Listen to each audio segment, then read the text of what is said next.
Hey there, YouTube. We're back for the next part of my spooky series on Carl Baugh. When last we left off, Carl was just spouting quotations about how evolution is bad for your psychology or something. It was all just an argument from consequences, but hey, we're going to hear from L.B. Halstead, who has something to tell us about human evolution. Let's see what that is, what he meant, and what Carl thinks he means. Nothing directly linking us with the rest of the world. Well, that quote was already 16 years old when this video came out, and now it's been about 23 years? And hey, guess what? Homo heidelbergensis is probably a direct antecedent to Homo sapiens. But even if it weren't, what's the point here? The fact remains that evolutionary biology predicted that we would find morphological intermediates between relatively derived humans and the relatively less derived African apes. Special creation predicted that we should not find such things because humans are allegedly a special creation with no ancestral connection to other life forms. But further, given that the fossil record is incomplete and that even if we did find a species from millions of years ago that was directly ancestral to modern humans, we could never know that, this is what we should expect. The fact that perfect knowledge is unavailable or that the fossil record is incomplete doesn't negate what we do know about human ancestry. L.B. Halstead, an atheist, wrote in Nature, "There are no actual fossils directly antecedent to man." No, that is a dishonest reading of what was said.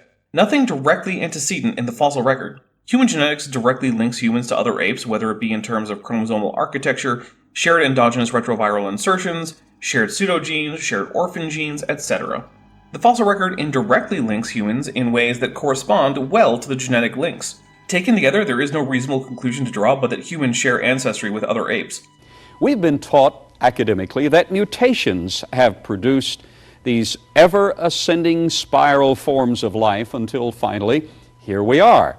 I have no idea what spirals have to do with this, but no, evolution is not about things ascending some great ladder of being.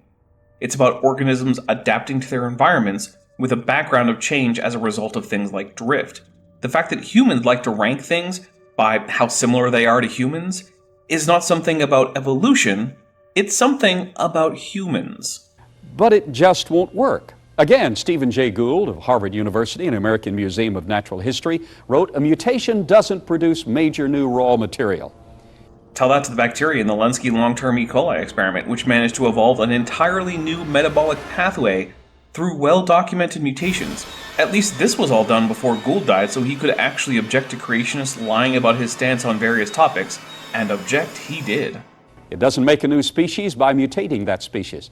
That's a common idea people have, that evolution is due to random mutations. A mutation is not the cause of evolutionary change, and end quote. So this seemed like something I really needed more context on, and since I have a PDF with all of Baugh's citations, which is linked in the description, I thought I'd take a look at this. It's from an unrecorded lecture given by Gould, and the quotation only seems to exist in collections of quotes by so-called evolutionists on creationist websites, so essentially it only exists as a product of quote mines. There is no transcript of the talk that I can find, nothing published in which Gould uses these words that I can find, and given what I know of Gould's opinions, beliefs, and work, I find it hard to believe he even said this. I'm going to have to say that I don't think this is even something Gould said, and if it is, then I would invite creationists to provide some verifiable source for it that contains the transcript of that talk, and not just some out-of-context version from some guy's memory, or more likely, imagination. Well, if it's not the cause of evolutionary change, well, it's the cause of variation in genotypes, that is, the raw material on which selection and drift act, so it's a fundamental cause, but it's not sufficient on its own. what is the cause of evolutionary change? Punctuated equilibria is the current school of thought. Punctuated equilibrium was never the consensus view, and in 1996 it was already pretty fringe. By this point, here in the 2020s, the original version proposed by Elders and Gould is basically nowhere to be found in the literature. It's been shown false, and at best a ghost of it remains in the fact that sometimes isolated populations undergo rapid evolution before being reintroduced into a wider range. But things like species selection and other distinctive aspects of punctuated equilibrium are basically no longer regarded as even potentially valid. I think the only reason Baugh is concentrating so much on it is that it was popular in pop-sci venues, and that because Gould was at odds with the evolutionary biology consensus, he produced lots of quotes that, when taken out of context, seem friendly to special creation, even though they're not. And it simply says, and Stephen Jay Gould and Niles Eldridge are the designers of this concept. That thought simply states that you can't really observe evolution occurring. No, that's not what they said. They said that evolution would generally, but not always, be hard to detect at the species level in the fossil record, but not in larger taxa. For example, Gould acknowledged and even talked about transitional forms between higher taxa. Further, even when Gould was alive, and even more now, we have simply watched evolution occur in real time. Punctuated equilibrium was created to explain why we don't have smooth transitions between, say, all the fossil horses, but it was not needed to explain the transitions between basal parasodactyls and equids versus tapiromorphs, which is actually already pretty well established in the fossil record. Since there's no clear vector of progress... Vector of progress is a made-up term that has no meaning in evolutionary biology. So sure, there's no clear vector of progress. Much like Carl Baugh's suit is entirely lacking a scalar of amplitude. No clear line of ascent in the fossil record. You find individual life forms, separate and distinct and functional. I guess y'all know what time it is.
Since there's no clear line of ascent, evolution can't really be observed. It's off on the side. It occurs quickly by evolutionary standards, but it manifests itself in the mainstream as a new variation or new life form, or ultimately a new species. Well, that's a very convenient thought. You'll never find the evidence because it's hidden. Actually, no. Punctuated equilibrium made specific testable predictions about the genetics and population dynamics of not just fossil, but also extant species. It turns out that they did not bear out, and that's why the idea is largely rejected now. It appears to me that the concept of evolution is really based on faith, not fact. This non-peer-reviewed book from 1984 is only seemingly available from used booksellers and is not available online. Further, this quotation is only on yet more creationist quote mine hoards that I can see, so once again, it's a useless citation. In fact, I brought from the Humanist January-February 1983 edition, Religion for a New Age, a statement. I couldn't possibly care less. We're skipping until he's done with the Humanist Society likening their ideas to a religion. Cool, let's see actual arguments, not just atheists are mean poopy heads. But one leading evolutionary scholar admitted that his friends were absolutely sure that evolution was true if they could only find the evidence. There are very fine, well-meaning educators who assume that the theory of evolution and the concept of creation are really compatible. They assume that you can really hold to both. Hey, it's the majority position among Christians. Neat. But leading humanists and evolutionists admit rather readily that it isn't quite like that. In fact, their intentions are very clear. And we're back to whining about humanists. I just wanted to note that Carl Baugh does recognize that there are theist teachers out there who do not see science as directly contradicting a belief in God or in general creation. He seems not to like this fact, but it remains true regardless. In our research at the Creation Evidences Museum, with scholars from major universities participating, remember, research that includes things like lying about growing piranhas in a hyperbaric chamber making them grow huge, when in fact the fish were normal-sized pacu fish, which are related to piranhas, but in the same way that you would be lying if you said that raising a red fox in a hyperbaric kennel would turn it into a maned wolf. We've uncovered some very startling evidence. I want to point out some of that evidence to you today. Yeah, that would be nice, especially since we're already in episode 2. Now, in order for you to recognize the importance of this evidence, let me take you again to the chart which we have formulated. Oh good, a grainy, hard-to-read, low-res chart. Just what I was hoping for.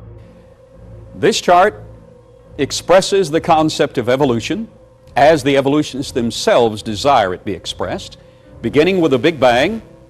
Which isn't evolution, meaning that this is not how anyone who knows what they're talking about would describe evolution. Off to a great start with this one. The nebular hypothesis of debris from that Big Bang coalescing in our solar system area. Again, not evolution, and again, describing the nebula from which the solar system formed as debris from the Big Bang is simplified to the point of being dishonest. It was not simply directly formed by the Big Bang, and calling it debris is poisoning the well with emotional language, since debris implies that something is the useless leftover of some destructive event, which is not what the Big Bang is anyway. And then about 4.6 billion years ago, life got down to earnest. About 3.5 billion years ago, early bacteria evolved. I could nitpick about what exactly is meant by bacteria, but whatever, it's fine. About 550 million years ago, according to the evolutionary theory, trilobites, Calamini trilobites, evolved. Then about 250 million years ago, lepidodendron, a plant that today is a club moss. Yeah, that's exactly how I'd characterize all of evolution. Bacteria, trilobites, and lepidodendron. That's it. Mollusks, chordates, birozoans, hemichordates, nematodes, archaeans, algae? Who cares? Reaching no more than 18 inches in stature, but found in the fossil record up to 120 feet tall, lepidodendron. I'll just point out that the modern club moss and ancient lepidodendron trees are related, but they are not in any way the same thing. Once again, we're back to the same mistake that Baugh made when confusing the flesh-eating piranhas with normal pacu that grow fast and big. It's not the same organism, but it's related. So far as Carl is concerned, if one can get big, then so can the other one. If only we had antediluvian conditions. Never mind the fact that we can see size variation in related organisms now in the same climatic conditions. That's not important. Carl has lies to peddle, and he's doing it for Jesus. And then, about 228 million years ago, the dinosaurs arrived. About 100 million years ago, the dinosaurs at Glenrose roamed. Then about 6 million years ago, the great cats arrived. And finally, about 3.5 million years ago, man arrived and looked back on all of the evolving process and could appreciate it. Yep, the whole history of evolution comes down to 6 groups of organisms: bacteria, trilobites, lepidodendron, dinosaurs, cats, and humans. I mean, what else really matters? Pterosaurs, crocodilians, cephalopods, flowering plants? Those things are lame. I can't imagine a single person who studies evolutionary biology thinking that this chart is a good summary of what they believe about science. It starts way before evolution, it seems too orthogenic, and it's leaving out almost everything. If I didn't know better, I'd think this chart was made by someone who wanted to mislead, not educate people about evolution. But that couldn't be Carl. We excavated one at Glenrose with Nova filming over my shoulder during that excavation. About 250 million years ago, according to the evolutionary theory, lepidodendron arrived. Well, let me show you what we have excavated. An original, in situ, academic excavation. That's not how those words work. Carl has the same energy as the kid who's really dumb but incorrectly uses big words, thinking that that will make him seem smart. It doesn't work for that kid, or for Carl. In the very same rock stratum, the same layer, living at the same time originally, we excavated 2 trilobites. One was a calamini. Now, according to the theory of evolution, that trilobite lived a short time 550 million years ago. He's only off by about 100 million years, no big deal. In the same layer, living at the same time, we excavated a big lepidodendron that, according to evolution, lived only 250 million years ago. Again, off by about 100 million years, as Lepidodendron evolved in the Carboniferous and then lasted until the end of the Permian. But further, there were lots of North American species of trilobites in the Mississippian and Pennsylvanian, which is how the Carboniferous is split up in North America. The American Museum of Natural History lists 50 trilobites known in that time period, and 2 Permian trilobite species. So what are the chances that Carl Baugh actually did the morphological analysis to say that this was actually a Calamini trilobite, and not, for example, Dinamopigi or Amua? 2 trilobites that we know coexisted in North America with Lepidodendron. Well, given that this man doesn't know what evolution is, or what a pacu fish is, I'm guessing he did no analysis beyond just eyeballing it. And you'll notice that so far he doesn't have a source for this, like he did for his quote mines. Maybe that'll change, but until then, it's just the word of a creationist so crazy, even Answers in Genesis wants something to do with him. So we've brought these tangible life forms from 550 million up to 250 million years of age. Even if he weren't wrong about those numbers, there's still no evidence he did anything for the source. Just the bald assertion. But it's better still. We excavated a big Acrocanthosaurus dinosaur. I have the privilege of being the discoverer of and the excavation of the largest Acrocanthosaurus and the most complete Acrocanthosaurus that ever lived, or at least that has been found so far.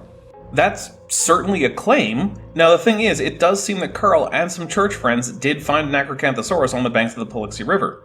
Let's read the report of Glenn Kubin, who did research on the Paluxy dinosaur tracks and has been long familiar with Baugh and his so-called work. This is from an email sent to his mailing list and is preserved on reptiles.net and is a first-hand account.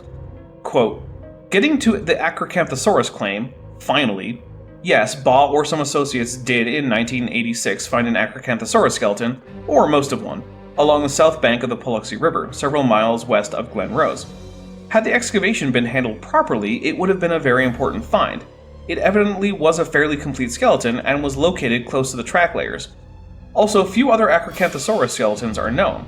Unfortunately, Baugh utterly botched the excavation, so we shall never know exactly what was found. He and a local church group tried to excavate the entire find within a couple days, covered many of the bones with plaster without covering them with paper first, and stepped all over on many of the smaller bones. By the time I got to the site, only a couple days after the initial discovery, they had damaged or destroyed most of the bones.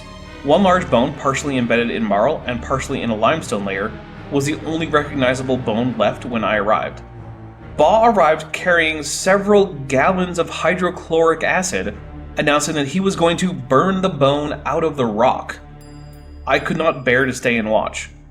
Juan Langston of the University of Texas also arrived at the scene shortly after the discovery, but so much damage had been done by that time that he refused to get involved. Although the skeleton was found right on the riverbank, which is apparently state property because of easement laws, no one at the state level acted to stop the excavation at the time, nor has since taken any steps to confiscate the material or otherwise pursue the matter. Since the dig, Baugh has apparently done no work on the bones and has refused to turn them over to a competent institution or preparator. The result is that an important find has evidently been lost to science. Thus, we may never know for sure how good or large the specimen was. Based on the size of the large bone I saw, a hip bone, I would say that it was an average-size adult. I have photos of the exposed bone and some other photos of participants in the dig, in case anyone wants to try judging the size of the animal. It may be true that this was the largest specimen, but that would not be saying much since few Acrocanthosaurus specimens are known. However, in 1993, I saw a largely complete Acrocanthosaurus being prepared at the Black Hills Institute of Geological Science, and it seemed to be at least as large as the bone I saw at Baugh's dig, and in others' photos from the dig." End quote.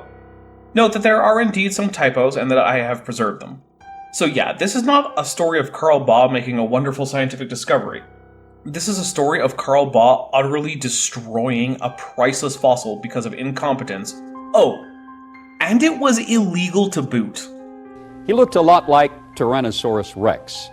In what way? I mean, they were both large-bodied theropods, so that brings some necessary similarity, but the profile of the skull is different, the shape of the neural spines across the spine is different, the tooth shapes are different, Acrocanthosaurus had proportionally much larger arms, the digit number on the manus is different. Honestly, these two animals are about as different as two large-bodied terrestrial theropods from the Cretaceous could be. Oh, right, I forgot. Carl doesn't know all about dinosaurs, so if it's big and bitey, it's basically a T-Rex. Except he had a Texas flair. He had spikes down his spinal column all the way near the tip of his tail. That's how he got his name, high-spined lizard. Now, I don't think it's likely, but I don't know that we can technically rule that out for T-Rex, and reconstructions of Acrocanthosaurus do often include a row of iguana-like spines, but the animal is actually named for the tall neural spines that are part of its vertebrae and would not have poked out in real life, since they were attachment points for ligaments and muscles that helped keep the spine in the right shape and move the whole axial skeleton. I feel like if I asked Carl what a neural spine is, he would not be able to answer me correctly. And the one we excavated stood about 20 feet tall and 40 feet long. Cool story, bro. Too bad no one has ever been given access to what remains of the find to verify anything about it. The curator of Dallas Museum of Natural History came down to see some of the bones. I showed him one of the large vertebrae. He looked at me and he said, Dr. Baugh, it is true then, Acrocanthosaurus was as large as any Tyrannosaurus Rex that ever lived. So we excavated one. I decided to go to Morganville, which is what they called Shelbyville in those days. So I tied an onion to my belt, which was the style at the time. Now, to take the ferry cost a nickel, and in those days, nickels had pictures of bumblebees. He was found on at them. Glenrose, and those rocks are assigned 100 million years in age. It's actually Upper Aptian to Lower Albanian stages in the early Cretaceous, which sets the time of the Glen Rose Formation, where the Paluxy tracks are found, to 115 to 105 million years ago. Watch closely what we've done. We've brought into one time frame life forms that supposedly lived 550 million years ago, up to live with life forms that supposedly lived 250 million years ago. Well, that was claimed, and literally no evidence was provided. Up to life forms that supposedly lived 100 million years ago. Notice how we didn't say anything about finding the Acrocanthosaurus with the trilobite or the lepidodendron? That's because even the people who seem to have been at the Acrocanthosaurus dig didn't see anything of the kind. That's because he didn't. He found an animal known from the Aptian stage of the early Cretaceous in rocks that are consistent with that age, and he maybe found a trilobite at an appropriate layer, but that is much more up in the air. Because I can't even find a story about that that's corroborated by anyone independent of Baugh. And of course, Baugh can't be trusted. But it gets better. In the very same rock layer, we excavated 7 cat prints. I mean, Texas-size cat prints. We already know that Carl has a history of lying, accepting fake footprints, not knowing where in the geological column he is, and that he has no willingness to let other people check up on his work. So holding up a cartoonish cat print doesn't convince me of anything. Where was it found? How do we know it wasn't a fake? Where was the description published? Were in situ pictures taken? Is there a site map? What stratigraphic analysis was done to link it to the Glen Rose Formation, or whatever formation the alleged trilobite was allegedly found in? I don't know, and I don't think the answers are forthcoming from Carl. This is the Burdick print. We have the original of this cat print that has been sectioned. We can see the lamination, pressure lines in it very conclusively. That's not even the Burdick print. The Burdick print is a carving done in the 1930s by George Adams and is a carving of a human print. This man can't even keep his own bullshit straight. We excavated 7 cat prints. This one is 7 inches across at the flange. This cat would have stood about 6 feet at the shoulders. Now, according to the theory of evolution, the great cats didn't arrive until 6 million years ago, but we found that they lived simultaneous with the dinosaurs. Wow, that would indeed be a big deal and a big problem for the theory of evolution. Now it's time to submit the find to peer review so we can see if it's true. Oh, what's that? Carl has never submitted any of his so-called evidence to peer review and credulously accepts obvious fakes as real prints? Oh. Well, that's not great. And remember, this stuff is so absurd that not even people like Andrew Snelling will countenance it. Now, that certainly disrupts the evolutionary concept of things. This is the epitome of big if true. Here we have the great cats in the same layer with the dinosaurs, with lepidodendron, and with the trilobites. Finally, in the very same rock layer, we excavated 57 human footprints. How important is that? Not at all, because it didn't. The so-called man tracks are dinosaur tracks and fakes. Let's hear from Creation Ministries International and see what they have to say in their article, Arguments We Think Creationists Should Not Use. In that article, we find this, quote, some prominent creationist promoters of these tracks have long since withdrawn their support. Some of the allegedly human tracks may be artifacts of erosion of dinosaur tracks obscuring the claw marks. There is a need for properly documented research on the tracks before we would use them to argue for the coexistence of humans and dinosaurs. Research to date has not been promising about the tracks. End quote. Two of the nation's leading evolutionary scholars, Drs. Milne and Schaefersman, admitted in Journal of Geological Education that if we could prove just that man and dinosaur lived contemporaneously, that would destroy the entire concept of evolution. If we discover them living together in the Mesozoic or something, but a late surviving non-avian dinosaur wouldn't do that at all. And it wouldn't even be all of evolution. We know some of the theory is true just on the basis of watching evolution happen in real time. That would remain intact. But we would know that there had to be much more to the story than we thought, and that our deep time models do not work. Well, we've done a lot more than that. We've shown not only that man and dinosaur lived contemporaneously, but that the great cats, the lepidodendron plants, the trilobites all lived simultaneously. Let's examine some of this evidence. That would require independent labs and researchers, and this doesn't seem to be filmed in a lab, and researchers apart from Baugh are conspicuous in their absence. I brought to class, or to this discussion today, the original of the Burdick print. Right, which is what this is, a fake human print. It's not the cat print that he identified as the Burdick print beforehand. Now this footprint is 14 inches long. It's in a slab of rock, the original slab of rock, that of course is much larger. If you examine it very closely, you will see the ridges where it was chiseled out of the river. You'll see where they started to chisel much closer to the toes when they marked their score line. Then they realized they were going to get too close to the flange and the little toe, so they marked the score line further out. Now this is 14 inches long. Someone in this audience might suggest that's too big to have been of human origin. Yup, but let's let Carl cook. Well, let me show you that just yesterday in the Dallas Morning News, there was an article showing the foot size of Lorenzo Williams of the Dallas Mavericks. And his foot size is 14 inches. His shoe is a little longer than 14 inches long. Cool, Cretaceous basketball player. But, is that what we have? Let's see what Glenn Kubin, who we've already mentioned, and Greg Wilderson, a senior geologist with the University of Texas, have for us, having actually examined the Burdick print. After examining the history of the carving, its morphological coloration, the cross-section, and even algal growth, the conclusion was, quote, the Burdick track contains severe anatomic errors as well as abruptly truncated subsurface algal structures indicating that it is a carving.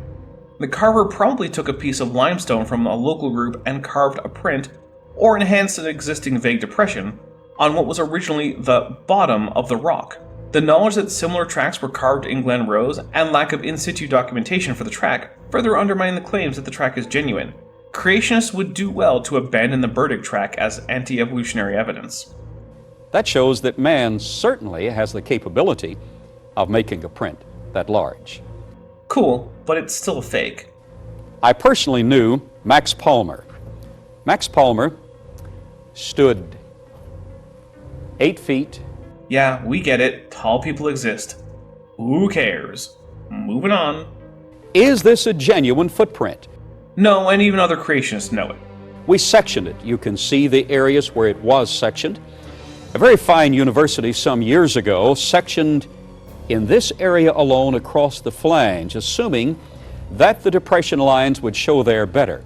However, in our research we found that man is very unique. Programmed from the brain, he walks in a unique fashion. He first plants his heel, and then he rocks the foot forward, planting the ball and the great toe in a lateral motion, and then he rocks the foot to the side and then he depresses the toes in forward locomotion. That is a unique mannerism. It begins here, transfers there, and forward. That's a unique motion of mankind.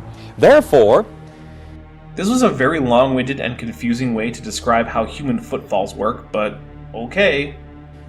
We knew we had to section across the heel to see if the greater pressure would be there, because the initial pressure line certainly should be there. I brought, for our discussion today, photographs of the sectioned area, this immediate area. This is the actual footprint. There's no question that the clear lamination lines of pressure are shown. That is a genuine footprint. Kubin and Wilkerson have a whole part of their publication talking about the cross-sections, and unlike Carl, they actually have credentials on this, and Wilkerson has actual publications to his name. Here's what they have. Quote, during the 1970s, the track was sectioned longitudinally near the left edge and diagonally through the ball. In the 1990s, the track was sectioned twice across the toes and once through the heel. These 5 sections would expose 10 surfaces. Both surfaces of the ball section and one of the longitudinal surfaces, on the track side, were inspected and photographed by one of us, Kubin, and the ICC in 1986. Photographs of some of the several recently exposed surfaces were examined by both authors at the 1990 ICC in Pittsburgh. One of us, Wilkerson, requested from MIOS permission to examine photographs of the remaining surfaces and was denied. The inspected sections show elongated semicircular stromatolite algal structures. Some of the algal structures happen to partially overlap some of the toe depressions, prompting Patton to claim that the structures are pressure lines. However, the structures are distributed throughout much of the subsurface without regard to the location of the toe marks or other print depressions. Further, when the structures meet the print depression, they are truncated by the depression and/or not in proper coincidence with it. The nature of these structures is further described below. Although it is uncertain exactly where the slab on which the birdie print originated, its general composition is typical of various limestone beds in the Glen Rose area. Moreover, one can deduce from certain algal features that the slab was already detached from its host formation when the print was carved. Indeed, as will be explained further below, the algal features seem to indicate that the print occurs on what was originally the underside of the original slab, providing still further evidence of carving. Limestones are often formed by calcium-secreting algae. Algal limestones are distinguished from other types of limestones by their characteristic small-scale stromatolite structure. The algal colonies grow upward in concentric layers that have a teardrop shape. The narrow end of the teardrop points downward. This orientation can be used to deduce the up direction in the rock. Many stromatolites from 1/4 to 3/4 inch in diameter are seen in the cross sections of the burdick track. The truncation of these structures at the bottom edges of the print indicate that the complete structures once existed, but have been partially removed. The stromatolite morphology, with upward rather than downward curvature, indicates that the sedimentological up direction of the rock slab is opposite the up direction of the print. In other words, the print was probably carved on the bottom of the slab. End quote. Far from demonstrating that the print is real, these cross-sections reveal that it was upside down. I'm sure Carl has a model for how people can walk upside down underground during a worldwide flood. one leading evolutionary humanistic scholar in this area said, all right, you've shown that that's a clear human footprint. He had previously said it was a carving. I'll take stories that didn't happen for 500, Alex. He said, obviously that's a footprint, a genuine footprint. However, he said it's a dinosaur footprint on which someone has carved toes. He admitted that it was a genuine footprint because of the lamination pressure lines. Weird how there's no citation, and no, the damn footprint is upside down. It's not a carved-out dinosaur print. Then we sectioned the forward area twice to make sure that the data was consistent. You can see we sectioned there and forward.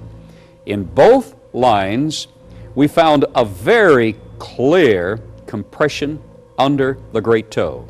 Here's a picture of the toe area cross-section. Note the upside-down stromatolite that simply truncates at the surface of the print, indicating that there was no pressure applied by a foot when this was deposited, as that would distort the stromatolite, and that the print is upside down.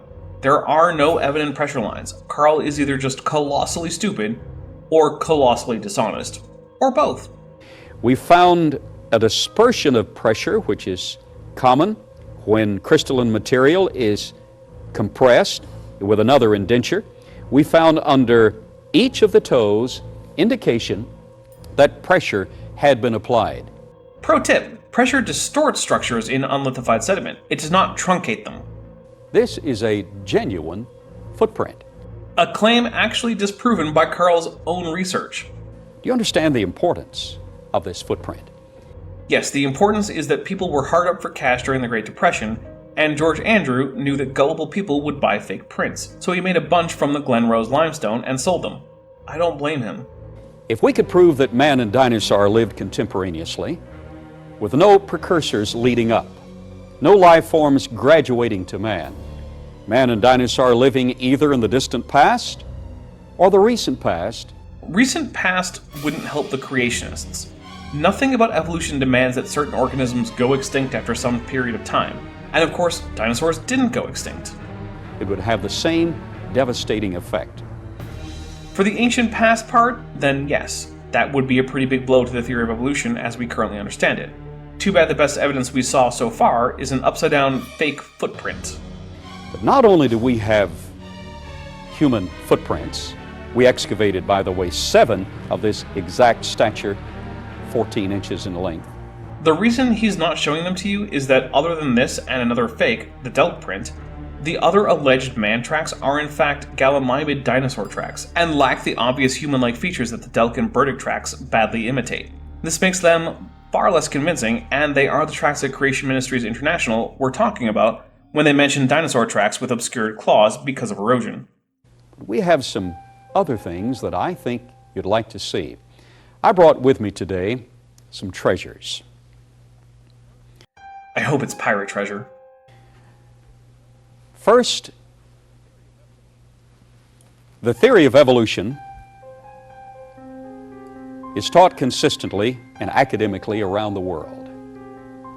I swear to God, Carl Baugh's brain is powered by ChatGPT. It has no idea what's going on and is just pulling words out of a word bank based on a statistical model of what word seems like it should come next. We have in safety deposit a very rare and special fossil. This fossil is Hesperopithecus Harold Cooki, commonly known as the Nebraska man. You mean a peccary. A peccary that was mistaken for an ape tooth, for basically a few months. Well, the Nebraska man was used in the famous Scopes evolution trial in Dayton, Tennessee by Clarence Darrow. Actually, no, Hesperopithecus wasn't mentioned in the trial at all and was only mentioned by Byron, the prosecutor, in the papers to demean and belittle the find, which I guess is fair enough, as the nature of the tooth as belonging to a peccary was discovered right before the trial started. Who had behind him the scholarship of America's leading paleoanthropologist, Henry Fairfield Osborn of Harvard University and American Museum of Natural History. Yep, the science and scientists were on the side of Darrow. They remain on the side of evolution in more recent trials like Kitzmiller v. Dover, which rejected intelligent design as creationism in disguise, inherently religious, non-scientific, and banned from U.S. classrooms. And Dr. Henry Fairfield Osborn stated, "This is the best evidence for evolution that we have on the American continents." A guy was wrong in the past. Oh no! He said, that clearly is graduation from an ape to a man. It's an ape graduating to a man. And if you look at it very closely, it certainly looks like a human molar, but not quite like a human molar. Probably why it was such an easy mistake for even Henry Fairfield Osborn to make. But also note that he was one of the ones who discovered that it wasn't a human in the first place. It looks like an ape's molar, but not quite like an ape's molar. So according to this great scholar in his day in 1925, that's from an ape graduating, progressing, evolving to become a human being. Now, because of that evidence in the trial, which didn't come up once in the trial transcripts. The transcripts are 339 pages long, and nowhere is Nebraska or Hesperopithecus to be found. I have the transcripts linked in the description. Feel free to download the PDF and check yourself. the day was ultimately won for evolution. Evolution was thereby introduced into the American public school system. Evolution certainly won in the court of public opinion, but the defense, the pro-evolution side, lost the case because, as a matter of fact, Scopes did admit to having violated the law. It wasn't a legal consequence of the trial that evolution was taught widely after the case, but it was more a matter of the social fallout. And ultimately into the school systems around the world. I guarantee that the rest of the world does not care enough about some trial of a substitute teacher in Tennessee to make curriculum decisions based on that trial. Primarily because of the evidence of this fossil. Which again, didn't come up once in the trial. It was 1925.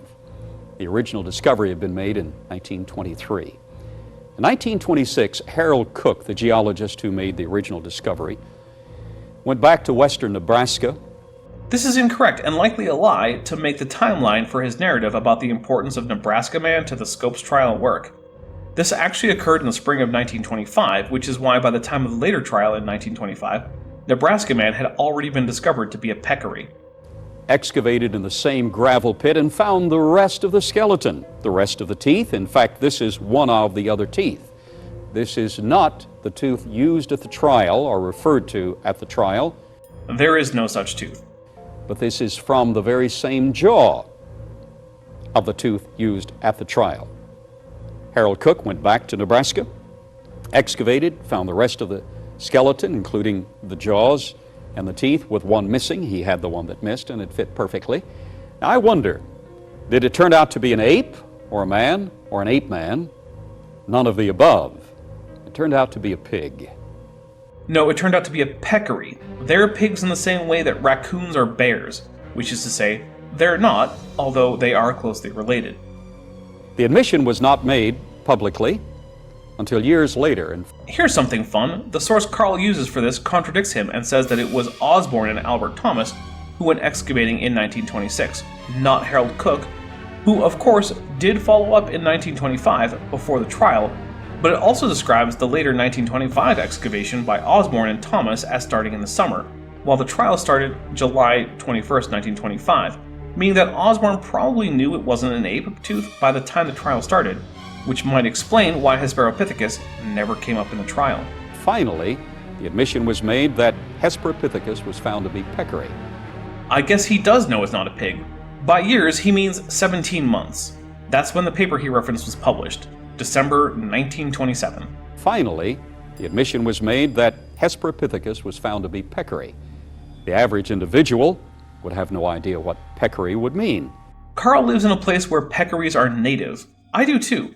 They are not mysterious creatures. They're basically the New World's answer to pigs. Well, it simply means pig, an extinct pig. By the way, there is currently a variety of pig in one of the primitive areas of the world that produces a molar like that. Well, they're not pigs, but this just in. Texas is one of the primitive areas of the world, according to Carl Baugh. I have my problems with Texas, but I wouldn't call it one of the primitive areas of the world. That's from a pig. Not a pig. But the evolutionary concept continued. Yeah, one misidentified tooth didn't bring down evolution. Weird, right? Just like one fake teriyaki-flavored ark didn't bring down young Earth creationism. I brought some other things. I wanted you to get something from our discussion today. I haven't gotten anything informative so far, but I have gotten content out of the so-called discussion. I guess that's something. The question is, did we arrive by evolution or by creation? ¿Por qué no los dos? You've learned that leading scholars have admitted that evolution simply will not work.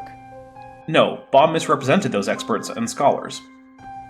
But they say that's the only plausible explanation we have. Well, is it? Yes. Other leading scholars have admitted that if we could show that man and dinosaur lived contemporaneously, that would destroy the concept of evolution and verify that the entire thing had to be by direct creation. No, actually, what could do that is humans existing long before they could have evolved. The dinosaurs are completely irrelevant to it. That's why every time creationists get excited about alleged extant non-avian dinosaurs because they think it will disprove evolution, they're just showing how little they understand evolution. I brought a priceless artifact for you to see.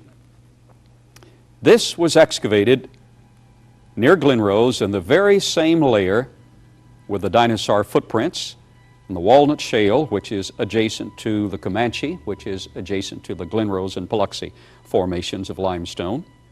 Oh great, the Glen Rose ladyfinger. This ought to be dumb. And that's just my name for it. You will probably only find pastry if you Google that.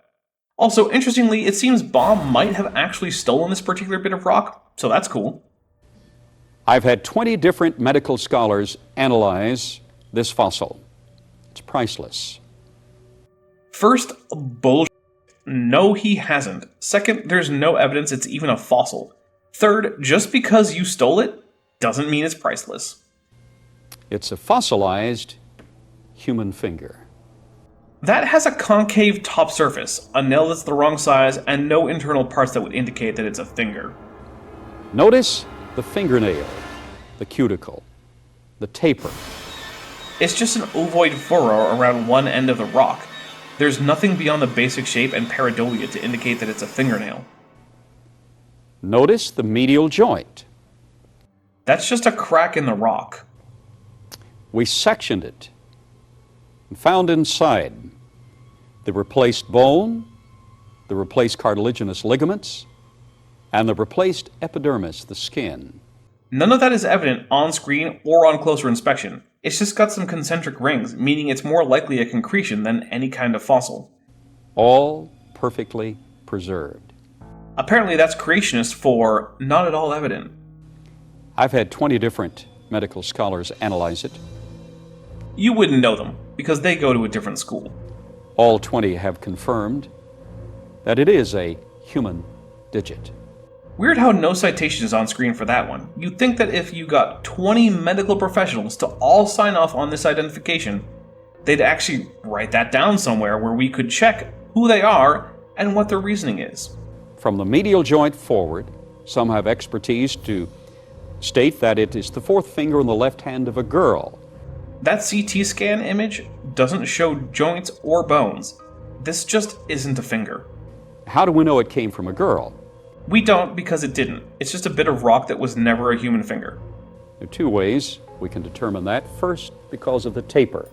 We men normally have a more blunt profile to the end of our finger. This is a more tapered profile. This is not a reliable way to sex a digit. In fact, there is no reliable way to sex a digit. But look very closely. The back section of the replaced nail, which somehow has a proximal end that's too small to produce the distal end of the nail, meaning it's impossible for this to be a fossilized finger, is flattened. Now, men do not produce flattened nails, but ladies, because of a beneficial bacterium, once every 28 days are susceptible to a flattening of the nails. Because of bacteria, menstruation causes flat fingernails. Not only is that completely not true, I have no idea where he even came up with that. Once every 28 days, a lady is susceptible to a beneficial bacterium that flattens the back portion of the nail. That's part of her metabolic profile. Fun how that's not cited at all, and I think you know why. This is a human finger and a lady's finger. It's just a rock. Now, there are other things about this which are quite interesting. It's slightly swollen, just slightly. And then it is slightly flattened. That would indicate to us a number of things. If you die by drowning, the metabolism of the human body inevitably causes that body to bloat and float. Yeah, but that's the temporary result of decay gases. Gases tend not to preserve well as fossils. In fact, no soft tissue does either. So there isn't even a plausible mechanism for the permineralization of this finger. Also, if the finger were crushed by flood debris, it would have let the gases escape, especially since the finger is apparently severed, which would also let out the gas that is apparently bloating the finger. And if you're caught in a flood, then you will have compression of the members of your body. It's really hard right now not to tell a massive joke about the word member. But that might leave me with a bit of a mess, and YouTube doesn't like it. Now, I have often been asked the question, is it possible for soft tissue to be preserved? It is rare, but it's possible for soft tissue such as the fingernail, the bone, cartilaginous ligaments, the epidermis, the skin to be preserved. And in proof of that, we have from safety deposit a worm, just a common earthworm. That's not even the body fossil of a worm. That's the infilled burrow of a ceropulid worm preserved in the Glen Rose Formation. It's a common ichnum fossil in that formation. They're all over the place. This earthworm, it's not an earthworm, it's a polychaete trace fossil. Earthworms are in the annelid order Opisthophora in the class Clitellata, which, yes, is an amusing name. And polychaetes are in the class Polychaeta. was found near the museum in our excavations in Cretaceous layering, the same layering in which this tract was excavated. Well, the same formation that the slab for the track was taken from, because remember, it's a hoax. Same layering in which the finger was excavated. Now, see, that's another problem. We don't actually know that. It's claimed that the apparently anonymous woman who lent Carl this rock, that he later kept without her permission, found it in a gravel pit north of Glen Rose that is part of the Walnut Formation, which formed in the Albian stage of the early Cretaceous. But here's the thing about gravel pits. You can find all sorts of stuff in there. I live by the quarry. We should hang out by the quarry and throw things down there. There are no in situ photographs of this rock being found in the walls of the quarry, and there is no reason to think that that's where the rock that kinda looks like a finger came from. So even if this were a real human finger, which it's not, it still wouldn't help Baugh's case of out-of-the-place fossils being a problem for evolution, because we have no way of knowing the place this specimen came from. This is an earthworm. When I put water on the earthworm, even some of the pink pigmentation is still there. Still not a worm. It's a burrow, and one that hasn't even been made by an earthworm. The band, the ring, is still intact. I've had very fine biologists examine it. There's no question that it is an earthworm. No, he's just lying, otherwise there would be a citation and we'd know who did this work and what their conclusions were. We don't have that. But what we do have is actual scientists describing infilled and preserved worm burrows in the Glen Rose Formation. And I love how he holds the thing up to the camera so that we can see the lack of any ring that would help show this to be an earthworm. But none of the other vertebrate fossils in the Glen Rose and Walnut Formations had any soft tissue preservation, never mind full soft tissue preservation. That on its own indicates that there is no plausible way for this rock, looking like a finger, to actually be a fossil from the Cretaceous. Well, if the soft tissue of a worm can be preserved, there should be no problem in the same conditions preserving a finger. True, it's just too bad that that's not what was preserved in that example. It's just an infilled burrow. But leading evolutionary scholars have said, all right, you have footprints, those are somewhat subjective, even though man uniquely makes a footprint that is very distinctive.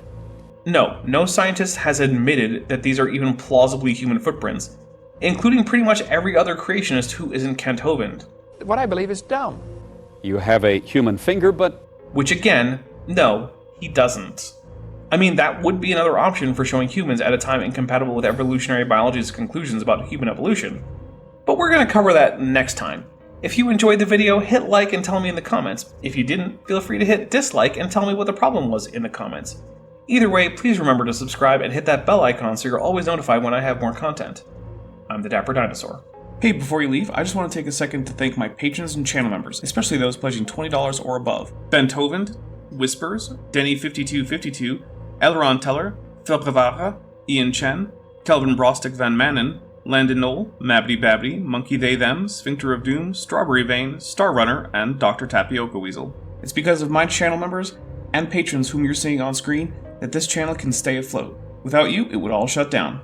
If you want to join the team, there's a link to join the channel below this video, and there's a link to join the Patreon in the description. On the Patreon, you can get a 10% discount for pledging annually, and either way, you get early access to virtually all of my scripted videos, often 3 to 5 months before they come out for the general public. Thanks for watching.